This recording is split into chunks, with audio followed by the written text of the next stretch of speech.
I shouldn't have looked at her lips. That's the first mistake. Not the interview.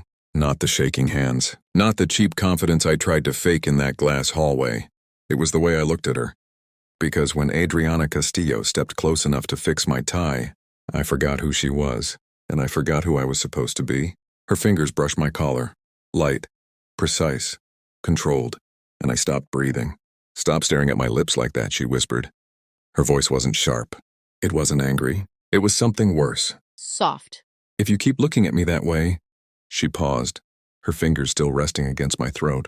"I'll forget we're standing in my company. Hallway 5 minutes before your interview. You ever have a moment where the world narrows to just two people? That was it. No glass walls. No boardroom waiting behind us. No job that could save my life. Just her. And the way her eyes darkened when I didn't look away. I should back up. My name is Ethan Parker. I was 39 years old and one overdue rent payment away from falling apart. Phoenix Dynamics wasn't just a job interview. It was survival. 6 years of freelancing had drained me. Every month was a gamble. Every client a risk. I was tired of pretending instability was freedom. That morning I woke up before my alarm, heart racing, practiced answers in the mirror, knotted my tie 3 times, told myself this was just business. Then she walked into that hallway, sharp, elegant, untouchable, the CEO herself. And instead of thinking about marketing strategies, I noticed the curve of her mouth when she smirked. "You look nervous," she said. "Is it obvious? Your tie is strangling you." Then she stepped closer, and everything changed. Here's the part I don't admit easily. When she whispered that warning, it didn't feel like a rejection. It felt like an invitation, and I've been wondering ever since, was I the only one who felt it, or did she want me to keep staring? I walked into that boardroom trying to forget the way her fingers felt against my neck. Tried. Failed. She took her seat at the head of the table like nothing had happened. Calm, composed, untouchable. If I had imagined that hallway moment, she gave no sign. But every time she looked at me, it felt deliberate. The interview started. Questions about strategy, market expansion, brand positioning. I answered automatically.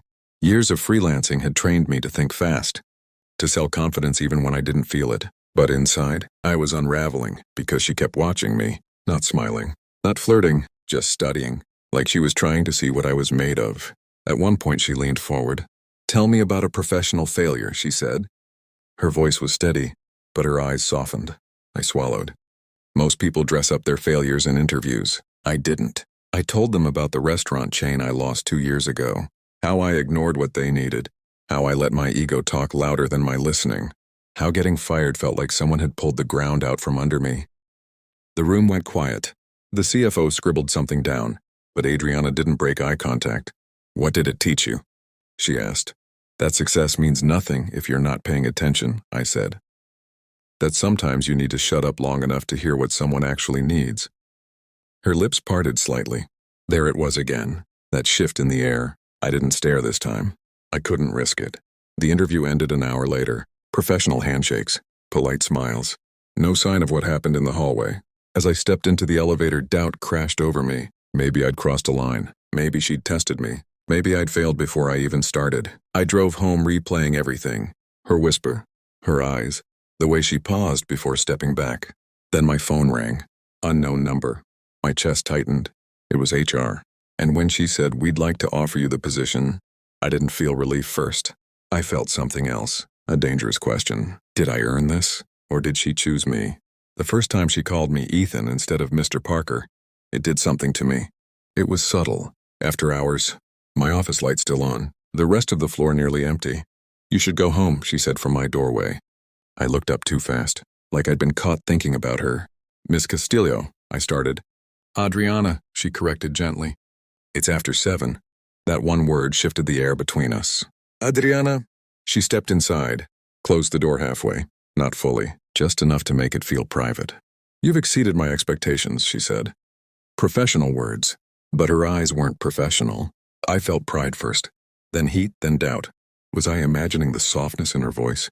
She leaned against my desk, close, not touching, but close enough that I could smell her perfume again, that same expensive warmth from the hallway months ago. "Do you ever regret taking this job?" she asked suddenly. The question surprised me. "Not for a second." She studied me like she was trying to measure the truth. "I worry sometimes," she admitted quietly, "that I demand too much." There it was. Vulnerability. The powerful CEO letting something slip. And instead of giving a polished answer, I told her the truth. This is the first place I've ever felt valued. Her expression changed. Just a flicker. Relief, maybe. Or gratitude. Then she asked something that caught me off guard. Is there anyone waiting for you at home? Silence pressed in. No, I said. Not anymore. I told her about the relationship that ended, because I chose instability over safety, because I didn't know who I was yet. She nodded slowly. I was married once, she said. That hit me harder than I expected. Jealousy. Why jealousy? She was 41, of course she had a past. It didn't last, she continued. He couldn't handle my success. There was pain there, old, unhealed. Some men don't like standing next to power, she added. Something tightened in my chest. Was she warning me, testing me, or confessing something she didn't say out loud? She moved toward the door, like she'd shared too much. Adriana, I said before I could stop myself. She turned. Would you get coffee with me? The silence that followed felt dangerous. Then she smiled. I was starting to think you'd never ask. And that's when I realized this wasn't one-sided, not even close. I almost didn't call her. I picked up my phone at least 12 times that Saturday. Put it down 11. Because once I crossed that line, there was no going back. She wasn't just a woman I was attracted to. She was my CEO, my stability, my second chance. The reason I could finally breathe at night. And if this went wrong, I could lose everything. But I called. She answered on the second ring. I was starting to think you wouldn't, she said. And I could hear the smile in her voice. My chest tightened. I almost didn't. Why? Because this feels big. There was a pause. It does, she admitted softly. We agreed to meet at a quiet coffee shop 20 minutes from the office. Neutral ground. No suits, no boardrooms. No titles. 10 o'clock, she said. And Ethan? Yeah? Don't wear a tie. I laughed. The tension cracked just enough. The next morning I arrived early. Of course I did. I ordered black coffee and watched the door like a man waiting for a verdict. When she walked in, I forgot every rational thought I'd practiced. Jeans, soft gray sweater, hair loose around her shoulders. She didn't look like a CEO. She looked real. You're early, she said, sliding into the seat across from me. So are you. We both smiled like we were breaking a rule. This is weird, she said. Very. She wrapped her hands around her latte. No ring on her finger. I noticed that before I meant to. Tell me something about you that has nothing to do with marketing, she said. So I told her about Japan, about teaching English at 24 because I didn't know what else to do with my life, about being lost on purpose. Her eyes softened. I like that, she said.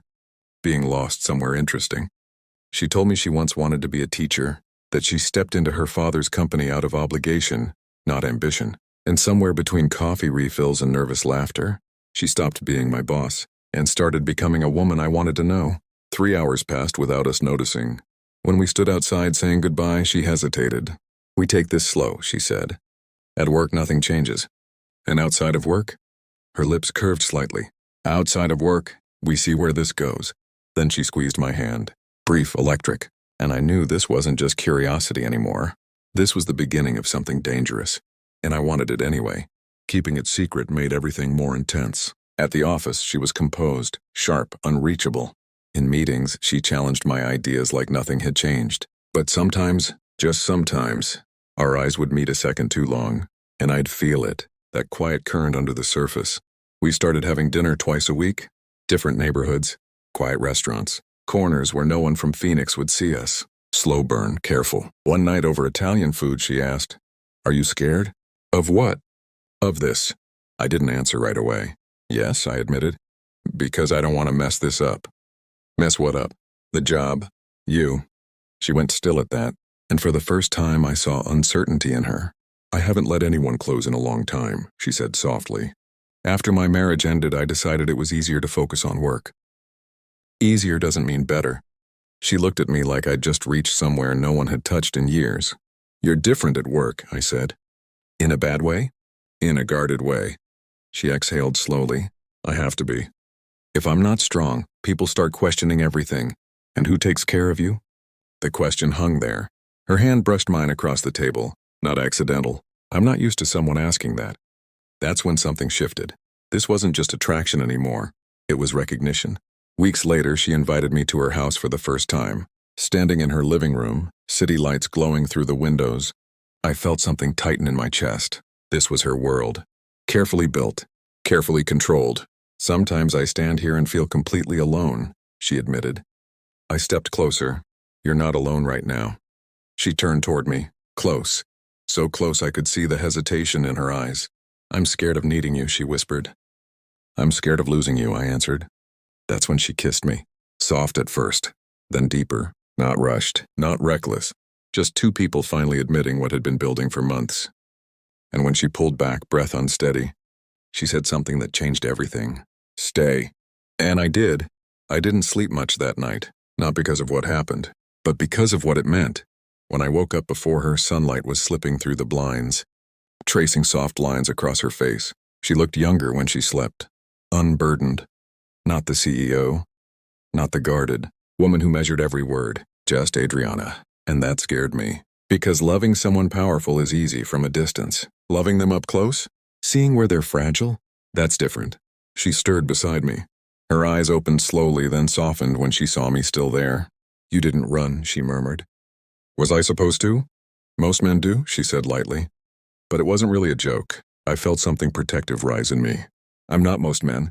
She studied me like she was trying to decide whether to believe that.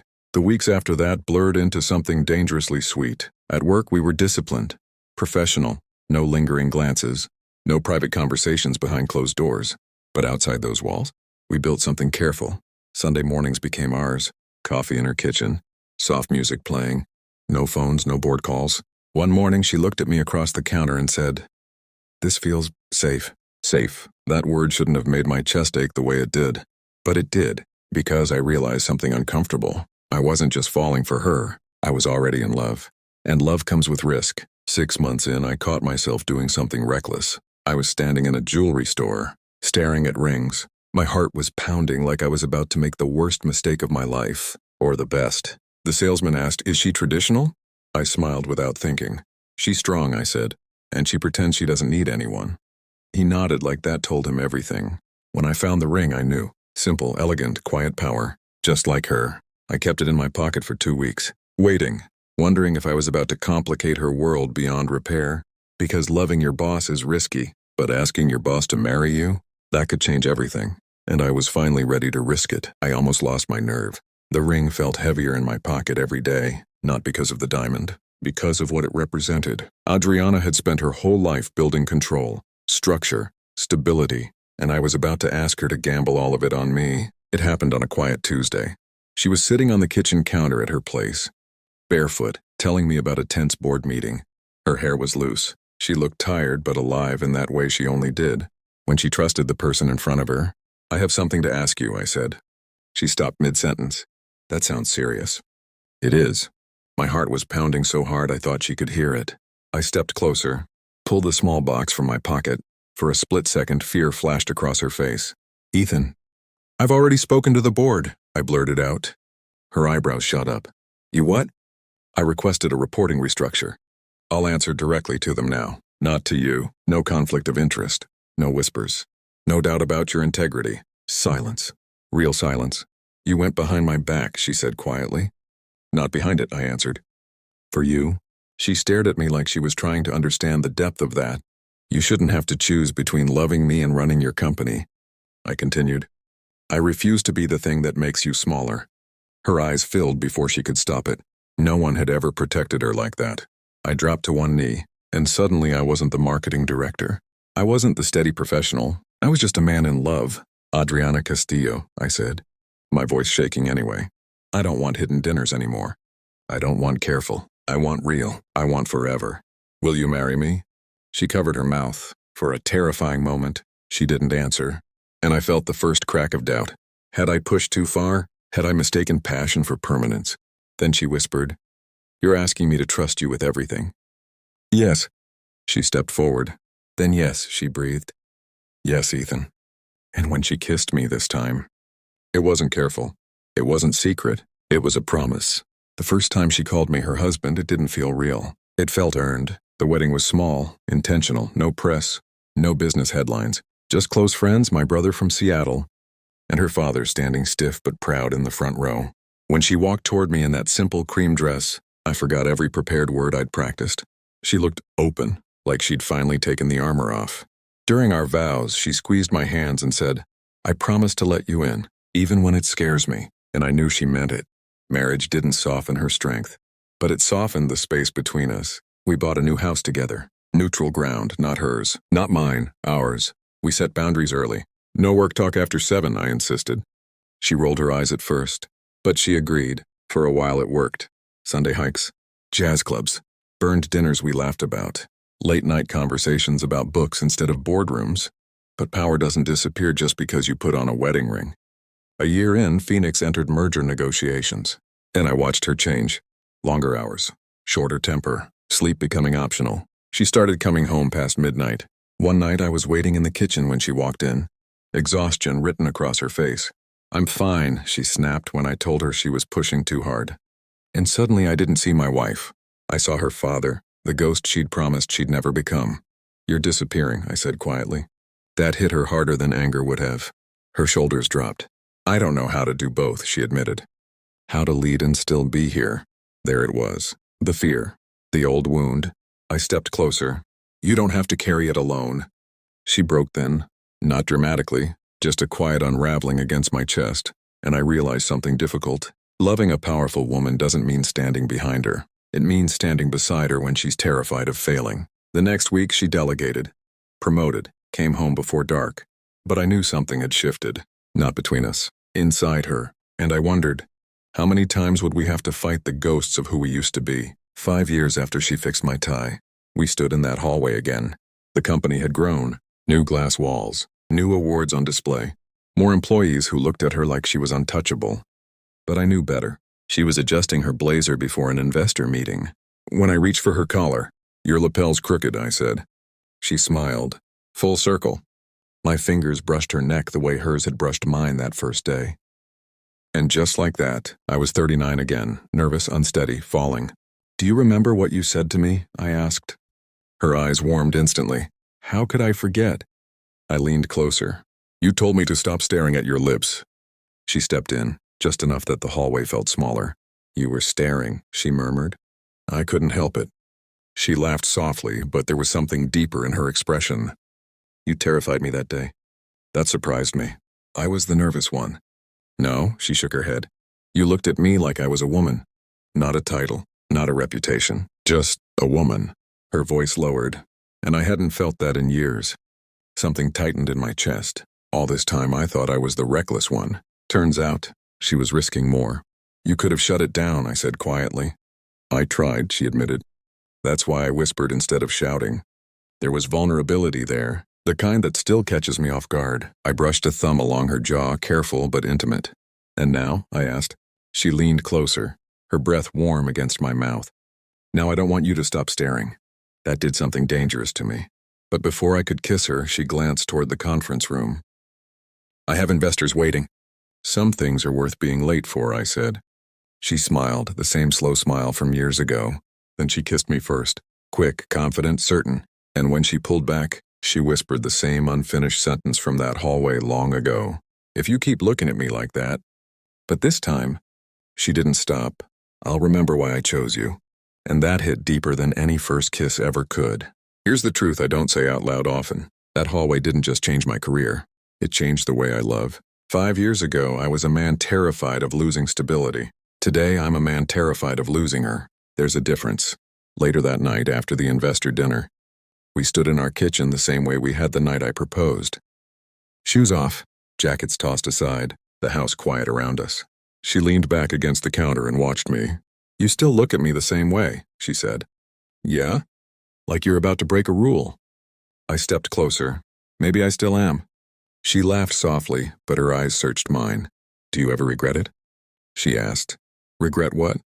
"Blurring the lines, risking your position, tying your life to mine." There it was. Even now, the fear that she had cost me something. I didn't answer right away. Instead, I reached for her hand. The ring caught the light just like it had the first night. "I was drowning before I met you," I said quietly. "You didn't complicate my life. You gave it direction." Her expression shifted, softened. "You gave me balance," she whispered. "You made me choose home." That word still does something to me. Home, not the company, not the awards, not the reputation. Us. She stepped closer until there was no space left between us. Say it again, she said softly. Say what? That you'd do it all over again. I didn't hesitate. I'd walk into that hallway 1,000 times. I'd stare at your lips every single time. She smiled, slow and certain. Good, she whispered, because I was never going to finish that sentence. What sentence? The one I left hanging. She leaned up, lips brushing mine. If you keep looking at me like that. Her voice dropped. I'll always choose you. And maybe that's the real secret. It was never about the tie. It was about two people brave enough to risk everything. For a moment, they both felt